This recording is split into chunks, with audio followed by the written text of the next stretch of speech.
As we jump into unit 11, chapter 11 in the book, I want you to start reading through chapter 11, 1 through 11, 4, this early part of the week, so that we start to understand the phases of matter. We were introduced to the gases. Gases are very much extra room between them, that they have lots of space and they are compressible. And they change their volume when you change the temperature or you change the pressure on the outside. But liquids and solids, notice, are already touching. So they're very insensitive to temperature and to pressure. That makes them good for things like hydraulics, or hydraulics in the liquid case, because you can really put a lot of force through, and that'll carry the force into, around corners and up and through, because the liquids will pass their force through. Solids, unfortunately, because they're held rigorously in place, if you pull out pressure on there, it just gets forced right on down the line. It doesn't change or go around corners. But those are the three common phases of matter: gases, liquids, and solids. There were still two that we'll end up talking about as well. Plasma. Plasma happens in an incandescent light that has gas in there, and you start to shock it, and so that the electrons get enough energy that they don't stay on their atoms anymore. And so it's a sea of the electrons. The outer electrons are flying around, plus the charged atoms themselves aren't associated. So it actually will break apart all the molecules, and it's just a bunch of atoms. That's the state of plasma. And there's another one that doesn't happen, or you don't hear a lot about.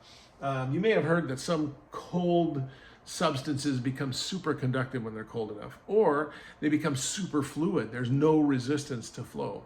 And that's because as you get colder, you know more and more about the energy of those particles. If you know more about the energy, then Heisenberg's uncertainty principle says you can't know the energy and its position. You can't know those two things exactly. There's always got to be some level of uncertainty. So if you get down to colder and colder temperatures, you know exactly the energy it has. So you have to get less and less understanding about where it is, and it literally starts to cause the atom to diffuse, and you can't tell where it is, and it starts to actually meld into its neighboring atoms. That means the whole substance becomes one atom, and the electron's free to travel around it in electron orbitals and doesn't lose electricity. So it is superconductive. And if it's a fluid, it doesn't need any kind of resistance because it's all part of a bigger system that's quantum related. So those are the five, actually. The last two are really rare and they're under strange circumstances, but they're caused because of intermolecular forces. As a matter of fact, if you want the notes for this chapter, you can just come down here and we can open those up. You can print them off, you can put them in a notebook, you can take them by transferring them over into your own notes and things. But I'll just say, oh yeah, here are some of those properties again of what properties does plasma have, what the gas properties have. Okay, you spent those times in the last chapter, the gases. But liquids, now because they're super close and they move, if I touch those, I don't know, I guess you have to download it to see that. These are actually little movies, that they'll slide by each other.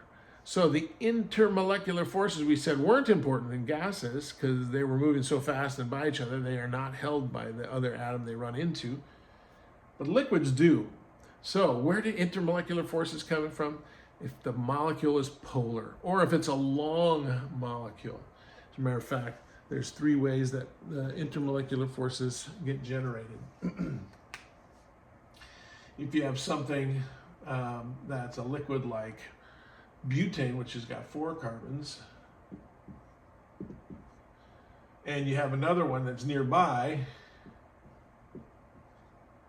that the electrons aren't always on one side of the atom or the other. As a matter of fact, they might be moving around like on this side. Okay, so that's a negative charge. But that causes this electron on this side to be scared away. That leaves a little bit of a plus and a little bit of a minus. So there's a little bit of attraction between those, and that's called the dispersion attraction. It's instantaneous, and it's because one electron's coming into that side and it scares the other one away and induces a charge. It's like rubbing your hair on a balloon and putting it against the wall.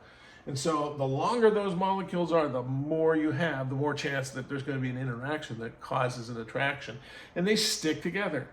That stickiness is what causes it to be a liquid. If they're strong enough and you have a long enough molecule, you put 40 or 50 of these carbons together, they'll become wax like paraffin, and it'll be a solid because you can't slide them past each other.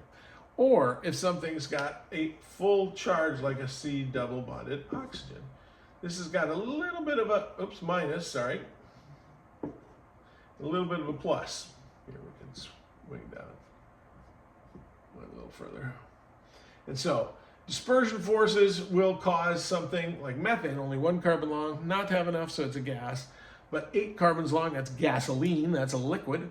And then if you have 30 or 40 of those, you become paraffin because it's solid. That's the intermolecular forces. But if you have something like a double bonded O or something like a CF, something from the upper right-hand corner of the periodic table, those are super good at pulling electrons, and they become charged all the time, or more often, and they plus and minuses there all the time. So now it'll look for other things that are plus and minus, and if they are finding them, they are stickier yet, and so they'll be stronger. That is called dipole-dipole attractions. If you look at carbon monoxide, it's got an 81 Kelvin boiling point, where nitrogen, which is the 2 same atoms, has no attraction, so it doesn't stick to itself at all.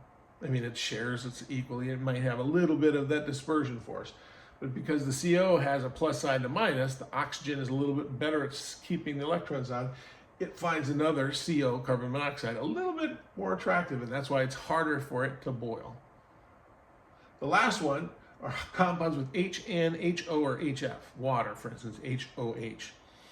Because hydrogen is super small, and if it gets the electron stolen from it, it's really positive, and it will really look for another negative to sort of attach itself to. And the water likes to stick to itself and gives it a lot of different kinds of properties.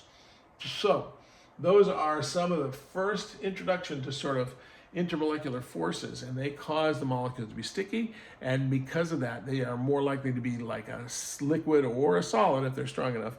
And all the rest of the properties, which we're going to talk about in another later lecture, will also start to increase or decrease depending on how sticky these are. But that's the defining properties. What's the intermolecular force between particles that makes those solids or liquids have the properties they do? Okay, that's a good start. Start reading chapters 11, 1, 2, 3, and 4. That'll get you learning more about what those properties are for Wednesday when we explain those in greater detail. And if you can take that quiz and get yourself ready for Wednesday, that'll be awesome. Thanks. Talk to you later.